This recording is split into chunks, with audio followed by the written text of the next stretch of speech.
To mourn is the price that we pay for having the courage to love others. Even in grief, we know that the wonder of human life is so far too complex, too magnificent to be memorialized in endless pain. The gifts of spirit that our Susie gave us cannot be measured or weighted, nor can they be lost or even tarnished by time.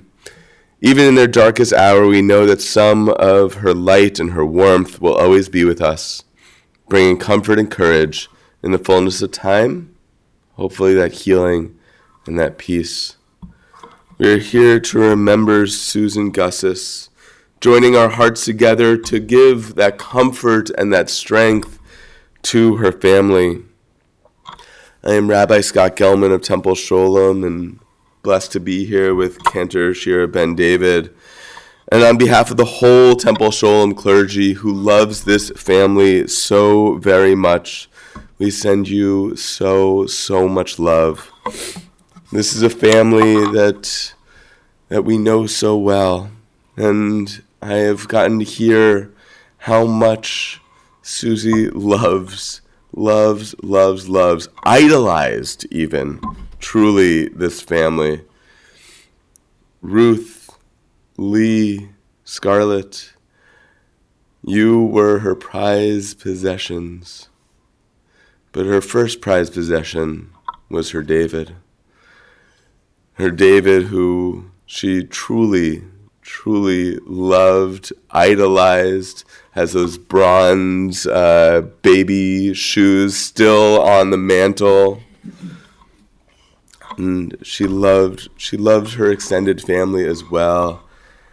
Alison and Abraham and Harrison, and of course her sister Elaine. We're going to begin our service with the reciting of Esa Enai, looking up to the mountains. Where will my help come from? My help comes from God.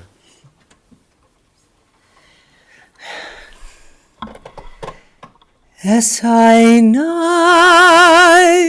ele harim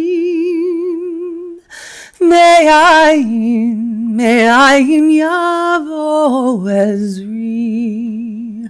Ezri me'im Adonai Hoseh shamayim haaretz.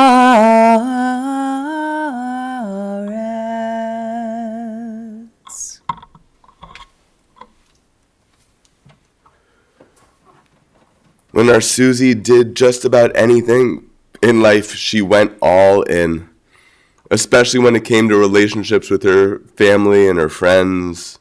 She was fully present, showing you that she loved you by being there for you 100%. She lived as if there was truly time for everything. So in her honor, we read the words from Kohelet, from Ecclesiastes. There's a time for everything, a time for every experience under heaven, a time for being born and a time for dying, a time for planting and a time for uprooting the planted, a time for destroying and a time for healing, a time for tearing down and a time for building up, a time for weeping and a time for laughing, a time for wailing and a time for dancing, a time for throwing stones and a time for gathering stones, a time for embracing and a time for refraining from embraces, a time for tearing and a time for sewing, a time for silence and a time for speaking, a time for loving, a time for hating, a time for war, and a time for peace. We will recite together the words of the 23rd Psalm, which are in the packets you received when you came in. The Lord is my shepherd, I shall not want. He maketh me to lie down in green pastures. He leadeth me beside the still waters. He restoreth my soul. He leadeth me in paths of righteousness for his name's sake. Yea, though I walk through the valley of the shadow of death, I will fear no evil, for thou art with me. Thy rod and thy staff, they comfort me. Thou preparest a table before me in the presence of mine enemies. Thou anointest my head with oil. My cup runneth over. Surely goodness and mercy shall follow me all the days of my life, and I shall dwell in the house of the Lord forever. Adonai roi lo echsar, bino teshayar bitzeni, al mei menuchot yenaleni.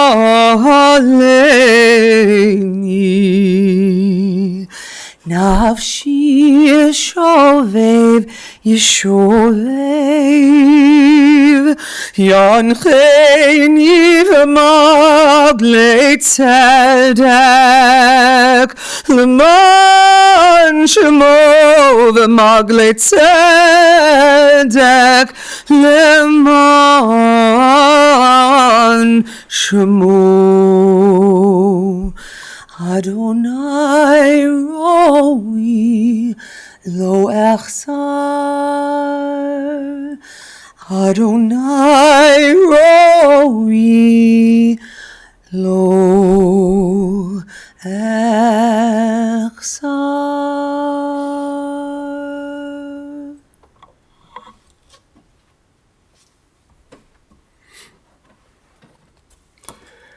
Eshet Chayil Min Yemetzeh, a mother of generations, a woman of valor.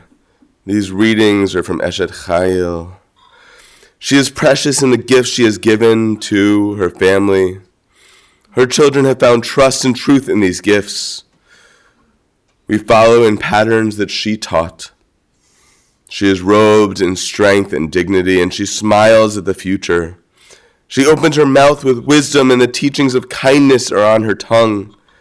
We benefit and we learn from her wisdom. May she always be credited for the fruits of her labor and her achievements. May she live on in glory. One of the ways that we help our loved ones to live on in glory, live on in the blessings and the memories that we have of them, is to speak good words about them. So in that, I invite up her son Dave to share a few words.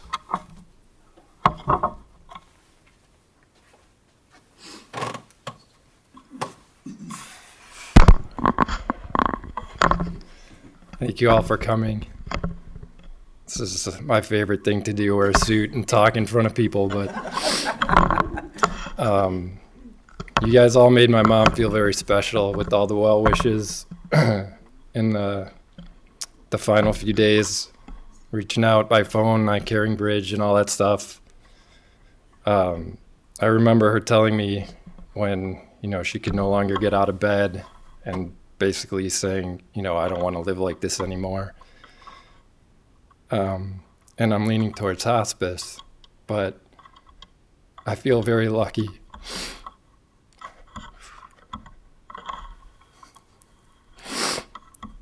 And it was because of all you guys.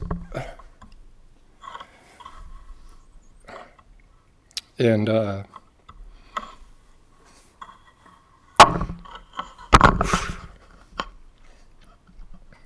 for all of you guys that said she was one of the nicest ladies you guys have ever met.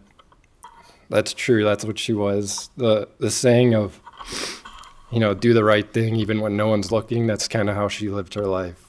I can't remember her ever really doing anything wrong or mean. And, I know some of you guys have read The Caring Bridge, and I kind of used most of my material in that, so this is a repeat to some extent, but I just like the story of when she was at the grocery store and the lot was like totally full and she couldn't find a spot and someone was pulling out. And she put her signal on and was waiting, and somebody stole the spot. And I was like, I wasn't there, but I wish I could have seen it, because then she rolls down the window and she just goes, "You are not a nice person." And I'm just like, really? That's what you said? That's all you got? But that was as mean as she could get. And, she put up with me and all my friends running around the house, probably destroying stuff and shooting Nerf guns at each other.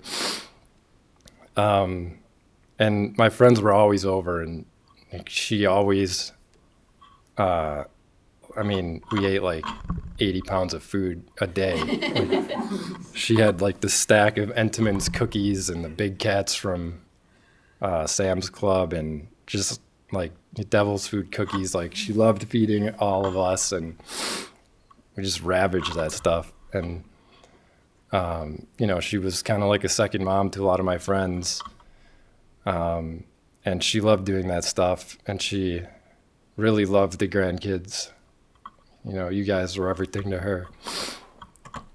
And it was nice on Thanksgiving that she, I'm sure she felt terrible, but she was with it and participated in playing bingo like we always do on Thanksgiving. And she's basically like, well, I don't really need it anymore, so this game's worth $50. Now this game's worth $100. And the kids were like, what? And so they got rich on Thanksgiving, and it made her day, and she loved that. But that was her. She just wanted to always do what she could for me and them, and try to take care of people, and she never wanted to be a bother. She was an unofficial therapist to Auntie Elaine. I think we need a team of recruits to fill that void. And I don't know what else to say. She was just a wonderful person, and I'll miss her very much. Thanks.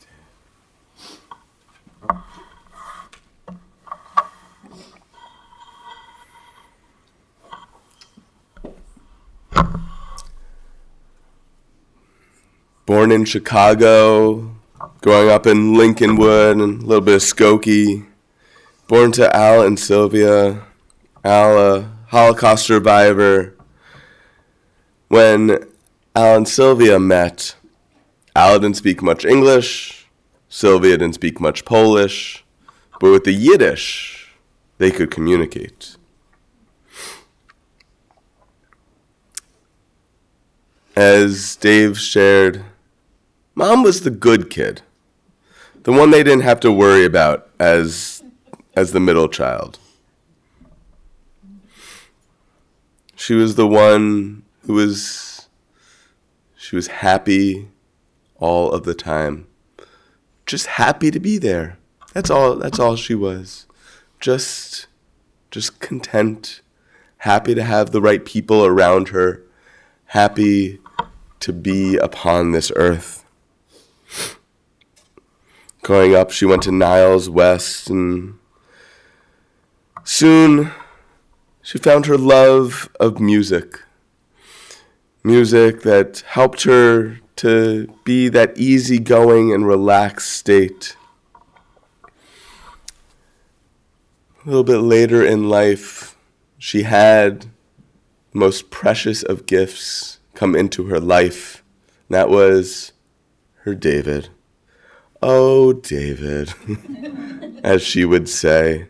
Oh, David. She was so proud of Dave. You were her everything.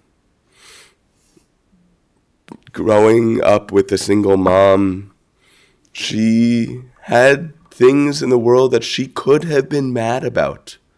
She could have been angry about. She could have been disappointed by, but she was never that. She never really got mad. She never got mad, as you said, at all of your horseplay as a kid. She wanted your house to be the hangout house. She wanted to be that second mom to many. She wanted to be, as one of your friends had shared, Dave, one of the nicest people I've ever met. She was a mom, a motherly figure to so many that really got to feel what it meant to have someone showing unconditional love. And her love came with hugs and the regular, but especially with the candy. She knew that candy and food would make you happy. She was going to be there to give you that candy, make you have a smile. Especially for Dave, she never wanted you to be bothered by anything that was unimportant. If she could take care of it for you, oh, she did it. And as you shared, she never said a bad word about anyone. I love that story so much about the parking lot. You are a bad person. It just shows that could be the most evil set of words that could come out of her mouth. You know, if you were speaking about someone who maybe offended you in some way, you're talking to her about, oh, I had this terrible moment, oh, I had this terrible time where this person did this thing to me. What was her response? She would surely pipe in and say, well, maybe they were having a bad day, or you don't know what's going on with them behind the scenes. She wanted you to see the full picture. Know that human beings are not perfect, and that we're striving to be, maybe striving to be like her. She especially never said anything bad about her ex-husband. She didn't want Dave to feel badly about him. And she had the ability to bring that goodness, that love to each and every one of us. Everyone she encountered got the benefit of the doubt. And she got this from her dad. Her dad, who couldn't even kill bugs in the house. Maybe it was being a Holocaust survivor. Maybe it was just the way he always was. But that was something that he could not do and got really deeply imparted into our Susie. She became later obsessed with her grandchildren. Ruth especially became the new Dave. Spent whatever she could on her granddaughters, on her grandchildren. And speaking about bingo on Thanksgiving, she just wanted to see everyone of her family happy. And if you said that you maybe like something, anything from pistachios to a new band you might like, oh, that whole thing was coming towards you. Because she would glob onto it and just completely bring you all of that thing. Whatever you said, she wanted to help you out with it in any way she could. Because she was paying deep attention to you. She wanted you to know that she was listening to you. She wanted you to know that she was paying attention to you. And she did so by gifting you and showering you with love and the things that you talked about, the things that you were passionate about. Even in the pain of the last couple of months, it was on brand of her to ask about you.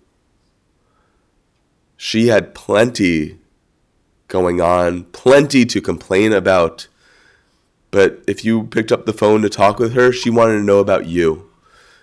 How are you doing? How are you feeling?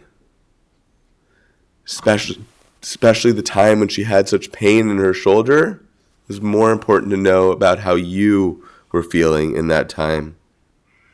She never wanted to be a burden. And for that, she had a hard time being sick. She couldn't help you in the way that she always had. And she loved to work as well because she got to be surrounded by people who she enjoyed, people who she loved as well. And she got to work from home even till the moment that she wasn't able to. When she heard the news that she had just a couple of months to live, she didn't go into deep depression. She didn't go into deep anger. Rather, she went into pragmatic mode.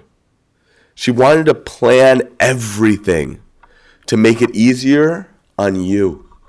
She wanted to make sure that you had as little to do, make it easy on you, be less of a burden on you.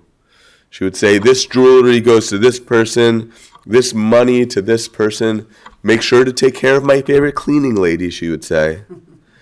She continued to be thankful and appreciative of those who helped her, bringing even nurses that helped her in the last couple months to tears, because she never, ever, ever stopped being nice. And who would have faulted her if she did? She was in pain, but still, she was saying to the nurses, oh my goodness, how helpful you have been to me today. She was never angry at her situation.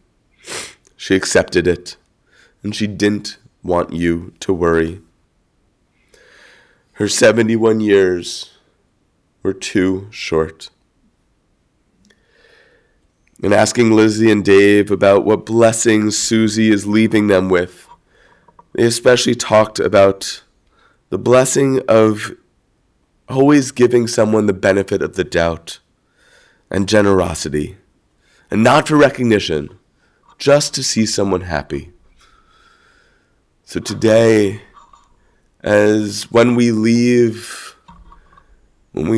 carrying with us her memory, may we go out and be that little bit of extra nice to people, a little bit of extra giving the benefit of the doubt, seeing the whole human being, for knowing that they have difficulties and they have joys and pain and love in each and every one of us. She saw us for the whole of who we were, and may we do that in her honor.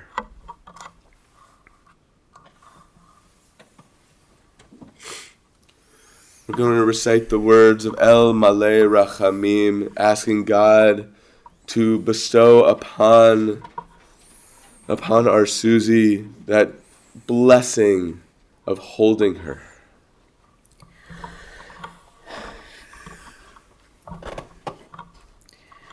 El Malei Rachamim shochen bamromim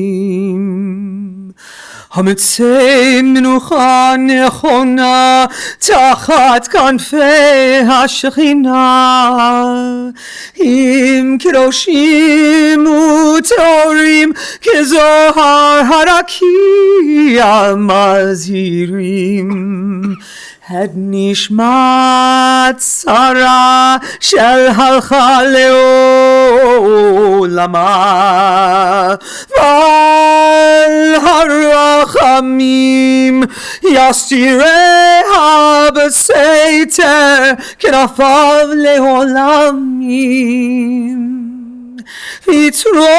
ויצרור החיים את נשמתה אדוני הוא נחלתה ותנוח בשלום על משכבה ונאמר אמן.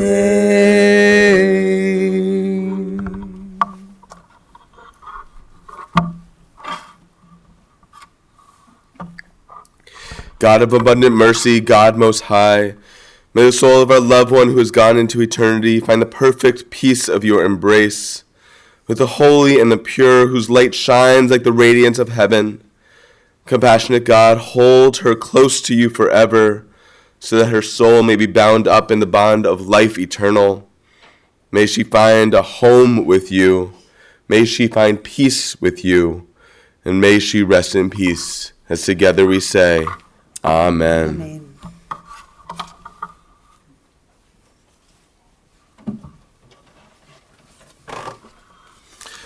Friends, this concludes the services here at the chapel. The interment and burial services will continue at Shalom Memorial Park in Arlington Heights. For those of you traveling with us to the cemetery and the funeral procession, please do keep the following safety precautions in mind.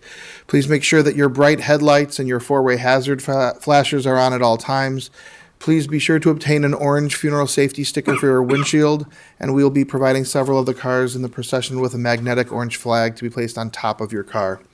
Please travel as close as safety permits to the car in front of you to avoid any gaps in our procession.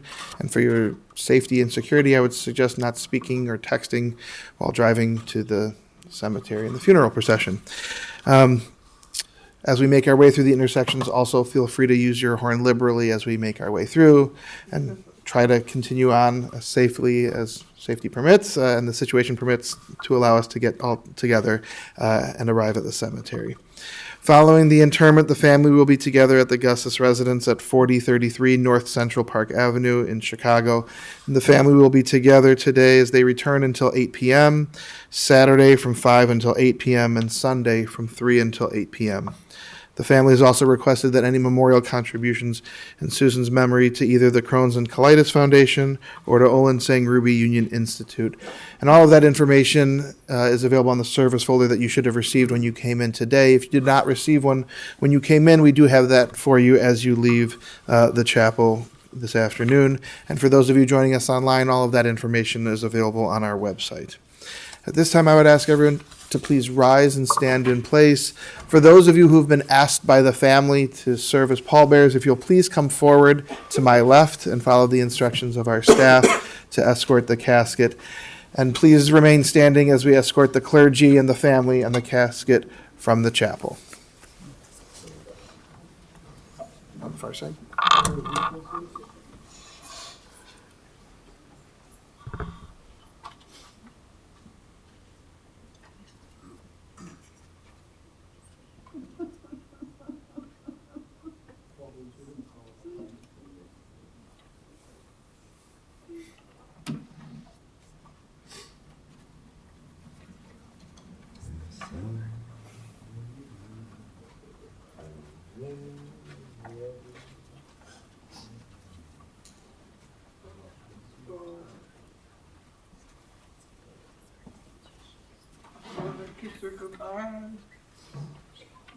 Took the coffins away.